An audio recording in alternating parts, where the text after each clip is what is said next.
Welcome back to A Pearl in Every Cowslip Seer. This is CLE Language Arts 800, Book 2, recorded live right here in our classroom. I hope you enjoy. Grade 8 lesson 13, using semicolons and using colons.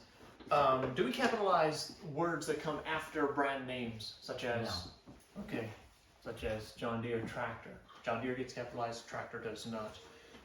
When do we capitalize north, south, east, or west? I was talking about the area, not the direction. Talking about the region, not the direction we're going. Today we have rules with semicolons and rules with colons. Semicolon being that, colon being this. Colon is two dots, semicolon is a dot and a comma, we can call it. Semicolons are like big commas, so that is the way to remember them. Big commas. The president gave speeches. Where should we change commas to semicolons? The president gave speeches in Cedar Rapids, Iowa, Nashville, Tennessee. After Iowa, Tennessee, Carolina.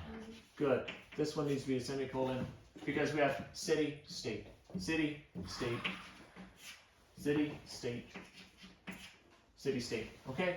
And it helps group the city with the state so you know what belongs together. Now, if you don't live in the United States, it's very hard to know sometimes what's a city and what's a state. I hope that you can survive. The next one, the menu mentioned steak, salmon, and potatoes, but the waiter claimed only soup, sandwiches, and salad were available. After potatoes. After potatoes. Now, the rule in this sentence is we have a lot of commas already. And so this comma that we use to join two independent clauses to make a compound sentence must be upgraded. It must be upgraded to a semicolon. Potatoes, semicolon, flat. And here, steer to the left, you were about to drive into a rock. Steer to the left, semicolon. This needs to be a semicolon because we don't have a conjunction. It's a compound sentence. If we had a conjunction, we could put comma and. Steer to the left, comma, for you were about to drive into a rock. That would be correct. Without the comma, we must have a semicolon. And now talking about colons. Colons introduce lists and a few rules for them. First of all, it should feel like you're dumping something off an elevator or you're dumping something off the end. We did this, and then there you go. But colons must never follow prepositions. Don't put for. We did this for, semicolon, John, Alice, Sue. That's not going to work.